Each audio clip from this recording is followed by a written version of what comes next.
Hi everyone, this is Yana and you're watching Clean and Simple die cutting video series. Today I'm going to be sharing a fairly basic card that only uses one die and focuses on negative die cutting. I'm going to be using this small heart die from Spellbinders. This is a beautiful and a very detailed die, perfect for Valentine's Day cards, for I love you cards, and maybe even wedding type cards or invitations. Now here's the die cut itself. It's very delicate and really can be used for lots of different things. I even practiced some watercoloring using this die cut as a stencil. So basically I just placed it onto a piece of watercolor paper and used different colors of watercolor pencils to trace around the die. I then added water for that cool watercolory look. I also have a couple of pieces of aqua and white cardstock. As for the inks, I plan to use a new Serenity Paddle Point ink pad from Clear Snap and a VersaFine Onyx Black ink from Tsukinako.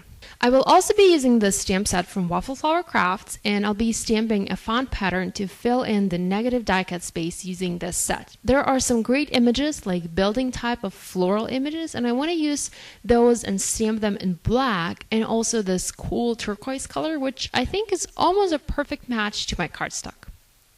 I'm going to start working on my today's project by using my die to create a negative space. We are all used to creating positive die cuts or using whatever is left in the die or whatever the shape the die cuts, but we can also use the negative space that is left behind when we remove the die cut, and this actually really extends the possibilities of our dies. Think of this as creating a window card without the actual window. So I'm going to create this window on a piece of aqua cardstock that is cut to 3 by 4 inches. To make sure my die stays in place, I'm going to use a piece of washi tape and tape it down. Now, because I need to make sure that my paper stays intact and doesn't tear when I peel off the washi tape, I'm going to remove some of the washi tape stickiness by adhering it a couple of times to my skin. This way, it's going to lose some of the stickiness and will not damage my paper. This doesn't usually matter so much when we are using the positive die cuts, but since we're going to need that negative space, we need to make sure it's all nice and solid, I guess.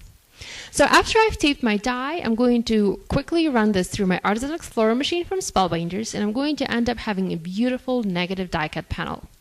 I'm still going to keep that positive heart. I'm going to put it inside the die packaging together with my die so that I can use it later, and also so that I do not lose it in the huge mess of my craft room. So after I have my negative die cut piece ready, I'm going to place it onto a piece of white cardstock that is cut to about 4 by 5¼ inches, and I'm going to use washi tape once again to mask the area around this piece. I'm actually going to mask an area that is slightly bigger, or I guess I should say slightly smaller, depending on how you look at it. So slightly smaller than my die cut piece, and this is going to work as a guide as to where I need to do my stamping. Now, I'm using washi tape simply because I have too much of it, and this is really the only way I'm ever going to use it all.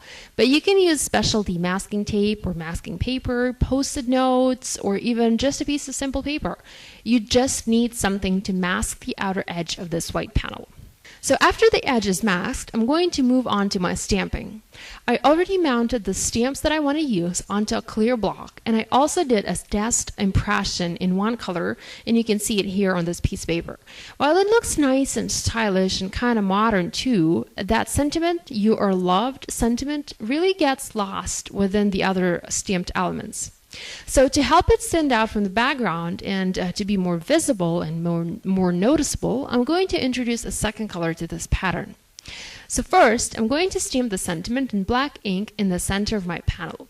The masked edge helps me to see where the images need to be stamped and make sure they're going to be visible through that negative die cut piece.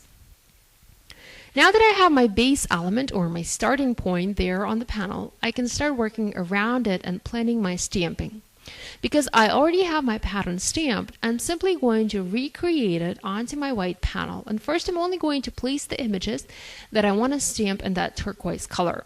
So I'm not using all the images, I'm only using those that are not going to be black. Basically, what I'm doing here is placing them around the sentiment and trying to frame that sentiment. I'm also making sure I'm not going outside the lines of my washi tape guide. So after I have a couple of the first images in place there, I'm going to mount all of them at once onto my clear block. ink all of them up at once and also stamp all of them at once onto my white panel. This really saves time, and it also helps to keep my fingers clean, and it really does speed up the entire stamping process. Next, I'm going to come in with a few smaller images, especially those that are like building type images. So I'm going to stamp the first part of them in black. So I'm stamping a couple of branches here and there, a small leaf, a few hearts, and basically just any small filler type element that is available in this stamp set from Waffle Flower. I'm then going to go back to that turquoise color and stamp the second part of some of those images to give them more color. You can certainly stamp them all in just black if you want to, but this particular stamp set gives you that wonderful option to use more than one color to stamp the image. So after my stamping is done, I can remove the washi tape and keep working on my card. The next step is to adhere the negative die cut panel on top of that stamped panel using foam adhesive. Note that I also punched a hole in the bottom part of my teal panel. This was actually inspired by a piece of packaging that I used to test this idea out. I really hate using my good paper for testing purposes, so whenever I need to stamp something or to test something, I'm using leftover pieces like maybe different non-card making, cardstock, and also packaging. This is a way for me to save some money, so for this card I used a piece of cardstock that came with some gems. It was a packaging piece. This particular one was white on one side, so it was a perfect one for me to practice on. To finish my card, I also added a layer of gray striped pattern paper and mounted that onto a teal card base. To give this card a more finished look, I tied a bow using teal twine from Doodlebug and added a few diamond gems from Hero Arts to the stamped panel, to the stamped area around my project. Thank you for joining me today. I hope you like this project. If you're looking for a list of products I used to create this card, you can find it in the video description and also on my blog. Thank you so much for watching. If you'd like to see more videos using products from Spellbinders, please click the link you see on the screen. And if you're new to my channel, please subscribe. I have new videos coming out every week, sometimes even a couple times a week. Thanks so much. Bye.